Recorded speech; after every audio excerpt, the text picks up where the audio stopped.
Bienvenidos a una nueva entrega de Internacionales RNA. Les saluda Iliana Leiva y qué bueno que se informe con nosotros sobre lo que está ocurriendo en el mundo. A continuación le presentamos lo más destacado.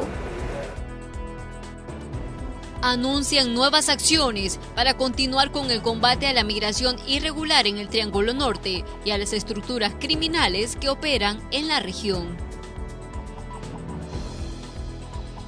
En Francia, los servicios ferroviarios han sido golpeados fuertemente tras 12 días de huelga contra las reformas de las pensiones.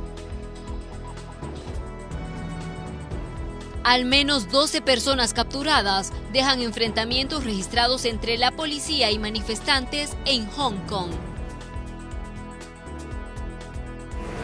Iniciamos con el detalle de la información. Diciembre es el mes en el que más viajan los nicaragüenses hacia Costa Rica. Aunque algunos van de turistas, una buena parte va en busca de oportunidades de trabajo, esto según los expertos.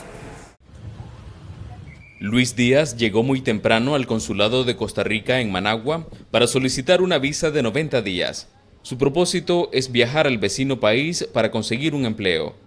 Muchos nicas viajamos así con el interés de buscar un chance más de trabajo, de mejorar la vida pues y sacar adelante la familia. Al igual que Luis, miles de nicaragüenses viajan a Costa Rica en temporada de fin de año. El sociólogo Cirilo Otero explica que la mayoría de ellos van en busca de mejores oportunidades laborales. El Banco Mundial estima una contracción económica de 5% al cierre del año 2019. Generalmente nuestra migración va hacia el sur y no precisamente hacia el norte, que tiene más restricciones y menos condiciones o facilidades para los migrantes. Además que migrar hacia Costa Rica es muy fácil, es muy fácil. Sin embargo, el diputado Luis Barbosa manifestó a La Voz de América que es normal este flujo migratorio y que el gobierno del presidente Daniel Ortega está trabajando para recuperar la economía. Un gobierno que realmente viene a restituirte tus derechos a vos como trabajador y al pueblo en general, porque restituir derechos estamos hablando cuando tenés hospitales, cuando tenés carretera, cuando tenés empleo. En el marco del conflicto sociopolítico, el gobierno de Costa Rica reporta más de 70.000 solicitudes de refugio por parte de nicaragüenses. Donaldo Hernández, Voz de América, Managua. Y en la siguiente nota conoceremos cómo han impactado las políticas implementadas por el presidente Donald Trump en el sueño americano de los inmigrantes. María Teresa Carballo no había tenido noticias de su nuera desde que la joven y sus 2 hijos pequeños se fueron con un contrabandista a la frontera de Estados Unidos una semana antes. El silencio fue inesperado. Otros 17 miembros de la familia de Carballo emprendieron el mismo viaje entre diciembre pasado y mayo y todos lo hicieron de manera segura después de pagarle al contrabandista $3,000 por persona. Todos se entregaron a las autoridades estadounidenses, solicitaron asilo y fueron liberados en los Estados Unidos para esperar sus casos. Las cosas cambiaron dramáticamente en mayo cuando el presidente Donald Trump amenazó con imponer aranceles paralizantes a todas las importaciones mexicanas si el gobierno no frenaba el flujo de la mayoría de los migrantes centroamericanos que cruzaban su territorio. México respondió en junio desplegando a miles de miembros de su recién creada Guardia Nacional a lo largo de las principales rutas de migración del país y en septiembre México anunció que el número de migrantes que llegaban a la frontera de Estados Unidos se había desplomado en más de la mitad. La nuera de Carballo, que no está siendo identificada por razones de seguridad, pasó 11 días detenida en México con sus hijos antes de regresar en autobús a El Salvador. Como gran parte de la migración masiva de América Central de los últimos años, la fuerza impulsora detrás del éxodo de la familia Carballo ha sido el miedo. Carballo vive en un vecindario controlado por una pandilla, pero todas las mañanas viaja al mercado central de la ciudad, que está controlado por otra pandilla, para comprar yuca, plátanos y papas para ganarse la vida con las papas fritas que vende. Y entonces si yo llevo a mi hijo me lo secuestran ahí nomás en el mercado. Me lo secuestran porque los pandilleros nos piden documentos como que fueran policías. Ella tiene motivos para temer. En una noche de tormenta en 2010, su nieto de 17 años, Anthony, desapareció y su cuerpo fue descubierto 2 años después en un pozo séptico. Hasta entonces, Carballo había sido franca en su búsqueda, molestando a la policía cuando la alentaron a dejarlo ir. Después de que se encontró el cuerpo, los familiares la instaron a enterrarlo en silencio por miedo. Ella lo rechazó. En todo momento nosotros estuvimos dando la cara, lo enterramos, lo velamos cuando nos entregaron el cuerpo, ¿verdad? Y por la misma razón de que el que está preso no sabemos quién es, porque yo pienso que sí es el que él sabe por qué está preso, ¿verdad? 10 meses después, la nuera de Carballo y sus hijos enfrentaron un destino muy diferente. El 3 de noviembre, la joven intentó nuevamente el viaje de Guatemala a Ciudad de Juárez, al otro lado de la frontera de El Paso, Texas, en 24 días. El contrabandista les hizo saber a Carballo que su nuera se había entregado a las autoridades de Estados Unidos, pero algo había cambiado durante el verano. Todo va apuntado en una estrategia para que cada uno de los países contribuya a detener toda persona y toda familia que vaya buscando el norte.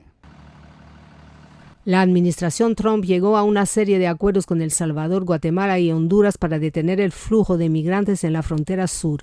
Según esos pactos, a los inmigrantes que pasan por esos países camino a los Estados Unidos se les niega el asilo en ese país. Anne-Marie García, Associated Press. Y preste mucha atención, porque un estudio revela que niños y adolescentes venezolanos son proclives a la depresión luego de emigrar a Estados Unidos tras padecer hambre en su país. Este y otros detalles se los presentamos en el siguiente informe. Los venezolanos en Estados Unidos son objeto de investigaciones clínico-sociales. A través de un estudio de la Universidad de Boston, se entrevistaron a 399 menores de edad entre 10 y 17 años provenientes de Venezuela y ya instalados en territorio estadounidense. El análisis, realizado con organizaciones a favor de los derechos humanos de esa comunidad, estableció que los entrevistados padecieron hambre en Venezuela de manera frecuente, lo que los hace proclives a un cuadro depresivo. Te das cuenta en el estudio cómo el hambre está conectada con la depresión. Haber pasado hambre en Venezuela, llegas aquí y aunque aquí tienen comida y ya no tienen el problema de la alimentación, arrastran la depresión como consecuencia de haberla tenido en el pasado.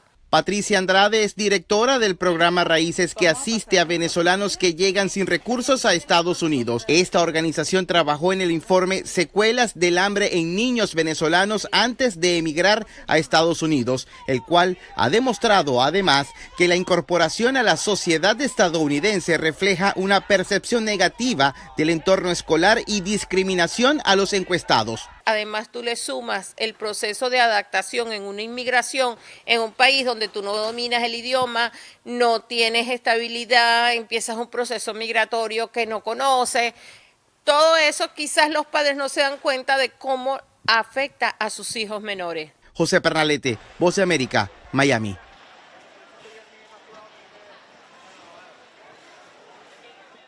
Y en más información, el secretario interino de Seguridad de Estados Unidos y los ministros de Seguridad del Triángulo Norte anunciaron nuevas acciones para continuar el combate a la migración irregular y a las estructuras criminales que operan en la región. Después de la reunión de ministros de Seguridad del Triángulo Norte junto al secretario interino de Seguridad de Estados Unidos, Chad Wolf, los funcionarios anunciaron 3 puntos clave: la revisión y modificación del convenio de movilidad CA4, la invitación a México, Costa Rica y Panamá para fortalecer el combate a las estructuras criminales y la creación de una unidad especializada en investigación criminal. Dicha unidad funcionaría desde las policías de cada país. Va a tener una evaluación de apoyo por parte de nuestro aliado, el gobierno de Estados Unidos, en el sentido del entrenamiento, el equipamiento y, muy importante, la coordinación regional de los esfuerzos. Degenhardt indicó que todos están de acuerdo en que se debe modernizar el convenio CA4, que permite libre tránsito entre Guatemala, El Salvador, Honduras y Nicaragua, pues está siendo aprovechado por pandilleros para moverse por los 4 países. Una mejora de procedimientos en esos procesos de control de los flujos migratorios que se dan actualmente de manera libre en la región. Por su parte, el secretario de Seguridad, Chad Wolf, respaldó el acuerdo de solicitudes de asilo firmado con los 3 países, pero que ya entró en vigencia en Guatemala, por el cual este jueves llegaron 14 nuevos centroamericanos, entre ellos 2 menores, miembros de unidades familiares. Eugenia Sagastume, Voz de América, Guatemala. Y vamos a cambiar de información. China cuestionó a Estados Unidos tras la expulsión de sus diplomáticos que entraron a una instalación militar. El Ministerio de Relaciones Exteriores de China criticó el lunes a Estados Unidos por expulsar a los diplomáticos chinos que entraron en una instalación militar estadounidense sensible y le pidió a Washington que revocara su decisión. El New York Times informó el domingo que Estados Unidos expulsó en secreto a 2 funcionarios de la embajada china este otoño después de que ingresaron a la base en Virginia sospechando de espionaje. Ni Beijing ni Washington hicieron público el episodio de septiembre. Las expulsiones se producen a medida que aumenta la tensión y la actividad de espionaje entre los 2 países, lo que refleja una creciente rivalidad geopolítica. El portavoz del Ministerio de China, Geng Shuang, dijo el lunes en Beijing que un acuerdo comercial de primera etapa entre Estados Unidos y China está siendo revisado y traducido por ambas partes. Se producirán más discusiones sobre cuándo se concluirá el acuerdo. Los 2 países anunciaron el viernes que habían alcanzado un acuerdo comercial provisional de fase 1 que reducirá los aranceles punitivos sobre los bienes de los demás y obligaría a Beijing a comprar más exportaciones agrícolas estadounidenses. Este es un informe de Kelly Abrego para la RNA. Con esto hacemos nuestra primera pausa, pero no nos cambie porque hay más información en Internacionales RNA.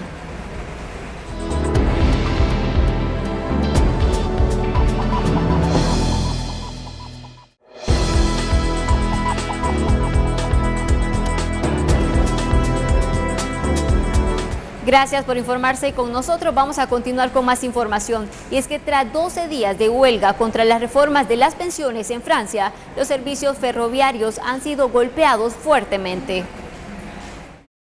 Los trenes abarrotados e impredecibles y los atascos de tráfico que se extienden cientos de millas han creado dolores de cabeza para los parisinos que se trasladan el lunes por la mañana cuando Francia entró en su 12 día de huelga contra las reformas de las pensiones. La mayoría de los trenes franceses se detuvieron, incluido el metro de París, y los atascos se multiplicaron en todo el país. Solo algunos trenes llegaban y salían de la estación, dejando a los pocos viajeros sin preparación que luchaban por encontrar alternativas. El presidente francés Emmanuel Macron seguía decidido a seguir adelante con una revisión del sistema de pensiones de la nación a pesar de más de una semana de huelgas en todo el país que paralizaron el transporte público en París, donde las tiendas y restaurantes han visto erosionar las ganancias. Los cambios, que incluyen elevar la edad de jubilación a 64 años y poner fin a los privilegios especiales para algunos trabajadores, harán que el sistema de pensiones sea más justo y lo mantendrá libre de deudas, agregó. Este es un informe de Kelly Abrego para la RNA. Y en la India también se han registrado protestas. Los ciudadanos se oponen a una nueva ley. Se la explicamos en la siguiente nota. Las protestas continuaron el lunes en el estado de Assam, en el noroeste de la India, contra una nueva ley que otorga ciudadanía a los no musulmanes que ingresaron ilegalmente a la India para huir de la persecución religiosa en varios países vecinos. La aprobación de la ley ha provocado protestas en todo el país, pero Assam, el centro de un movimiento de décadas contra los inmigrantes ilegales, ha tenido el mayor número de víctimas. Funcionarios de la policía de Assam dicen que los oficiales dispararon fatalmente a 5 manifestantes en la capital del estado de Guwahati mientras intentaban restablecer el orden en una ciudad que ha estado envuelta en manifestaciones desde la semana pasada. Unas 1.500 personas han sido arrestadas por violencia, incluidos incendios provocados y vandalismo, dijo un portavoz de la policía, y agregó que las autoridades estaban revisando videos de vigilancia y anticiparon realizar más arrestos. Este es un informe de Kelly Abrego para la RNA. Y cambiamos de información porque en Venezuela, el fiscal general del Ministerio Público en disputa informó que hay una investigación abierta en contra de un grupo de diputados opositores. En Venezuela continúan los pronunciamientos tras las denuncias de presuntos actos de corrupción cometidos por algunos diputados integrantes de toldas políticas adversas al partido de gobierno. En ese contexto, diputados de la oposición, consultados por La Voz de América, condenaron los presuntos hechos de corrupción, vengan de donde vengan. No hay hecho de corrupción que cometan algunos de los que por cierto nos alejamos completamente y condenamos completamente y respaldamos también todo proceso de investigación que lleve a la verdad, que pueda empañar un proceso que se ha dado de la mano de la gente. Mira, si existen unas denuncias, pues simplemente nosotros estamos abiertos a toda investigación, creemos que es lo correcto, cada uno desde sus fracciones, los diputados que fueron mencionados están siendo investigados. Entre tanto, el portavoz del chavismo en el Parlamento, Francisco Torrealba, desde la Fiscalía, declaró que no es jurídicamente correcto que los diputados señalados se autoinvestiguen. Esto sucede luego de que Juan Guaidó anunció la creación de una comisión legislativa integrada por otros diputados para esclarecer los hechos. Y nosotros le planteamos a usted como fiscal general de la República que se inicien estas investigaciones y que se llegue hasta las últimas consecuencias.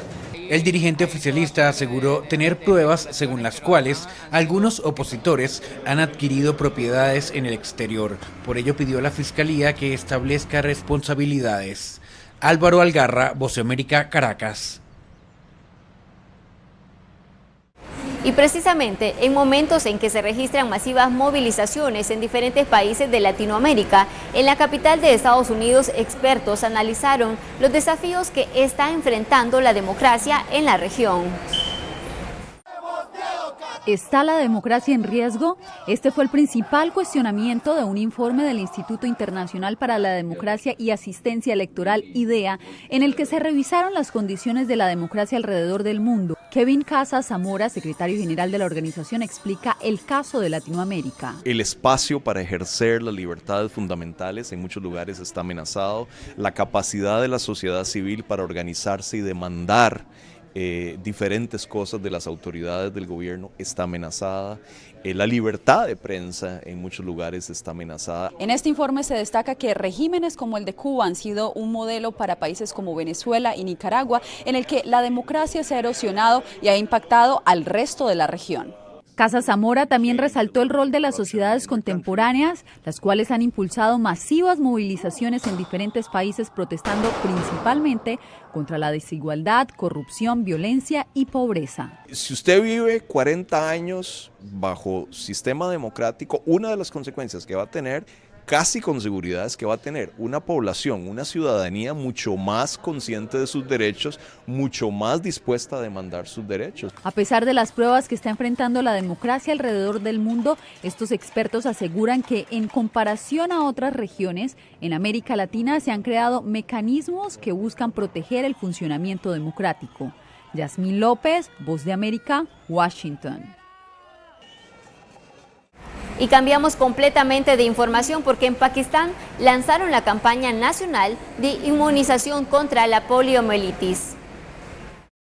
Unos 260,000 profesionales de la salud lanzaron una campaña masiva el lunes para inmunizar a 39.5 millones de niños después de que se presentaron más de 100 casos de polio en Pakistán este año. Hoy ha comenzado una campaña a nivel nacional en 4 provincias. Además de Cachemira, dijo Zulfikar Babakel, gerente de asuntos de medios en el Centro Nacional de Operaciones de Polio. La fuente dijo que hubo 104 casos de la enfermedad infecciosa que afecta principalmente a niños en 2019, un número mayor que en los 4 años anteriores combinados cuando se registraron 12, 8, 20 y 54 casos respectivamente. Esta es la cifra más alta desde 2014, cuando hubo 306 casos, agregó el portavoz. Este es un informe de Kelly Abrego para la RNA.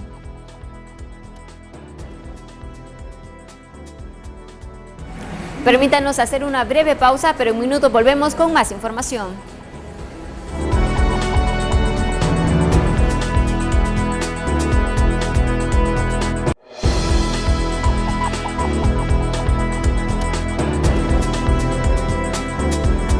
Gracias por informarse con Internacionales RNA. Vamos a iniciar comentándoles que tras el nombramiento de la activista climática Greta Thunberg como persona del año, ha generado varias críticas, principalmente del mandatario de Estados Unidos. El presidente de Estados Unidos, Donald Trump, consideró ridículo que la revista Time nombrara a la activista climática Greta Thunberg como su persona del año. En un tuit, Trump apuntó: tan ridículo. Greta debe trabajar en su problema de manejo de la ira y luego ir a ver una buena película vieja con un amigo. Tranquila, Greta, tranquila. En respuesta a estas consideraciones de Trump, Thunberg ha cambiado la biografía de su perfil en Twitter y ahora la describe como una adolescente que trabaja en su problema de control de la ira, en este momento descansando y viendo una buena película vieja con un amigo. El 11 de diciembre, Thunberg, de 16 años, se convirtió en la persona más joven en ser nombrada Persona del Año por la revista Time. Después de asistir a la conferencia sobre el clima COP25 en Madrid, Thunberg estuvo el viernes en la ciudad italiana de Torino para participar en la manifestación Viernes por el Futuro, un movimiento global inspirado en su activismo. Anne-Marie García, Associated Press. Y en otro tipo de información, en Islandia, una tormenta de nieve ha causado preocupación en la población. Tenemos el reporte. Esa tormenta de nieve en el noroeste de Islandia muestra cuán terribles pueden ser las condiciones de nieve invernal cerca del Círculo Polar Ártico.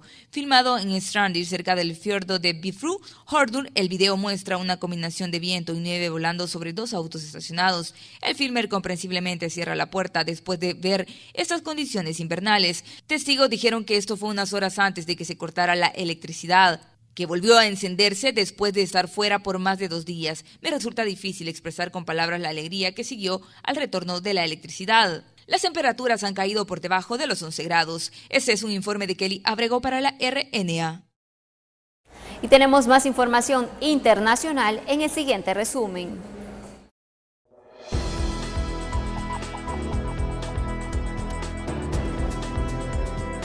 La Unión Europea y Asia se necesitan mucho más ante un escenario internacional más complicado, dijo el jefe de Política Exterior y de Seguridad Común de la Unión Europea, Josep Borrell, hoy en la apertura de la 14ª reunión de ministros de Asuntos Exteriores de la UE y Asia, reunión en el foro ASEAN que incluye a 51 países. Borrell enfatizó que los recientes eventos internacionales han aumentado el valor de nuestra organización en la defensa de un sistema global basado en normas. Japón y Corea del Sur acordaron continuar el diálogo sobre las exportaciones de alta tecnología luego de que altos funcionarios se reunieran por primera vez el lunes desde que Tokio intensificó los controles sobre las piezas de semiconductores de Corea del Sur a principios de este año. En declaraciones a la prensa después de las conversaciones, el ministro de Comercio japonés Hiroshin Kageyama dijo que ambas naciones acordaron llevar a cabo nuevas negociaciones pero no confirmaron ningún desarrollo concreto. Los trabajadores comenzaron a demoler un edificio de apartamentos en el este de Eslovaquia que fue gravemente dañado por una explosión de gas a principios de este mes. La explosión ocurrió hacia la parte superior del edificio de 12 pisos en la ciudad de Prešov. 7 residentes murieron, 40 resultaron heridos y una mujer sigue desaparecida. La mitad superior del edificio se quemó y los 4 pisos superiores fueron destruidos, dijeron los bomberos. Este es un informe de Kelly Abrego para la RNA.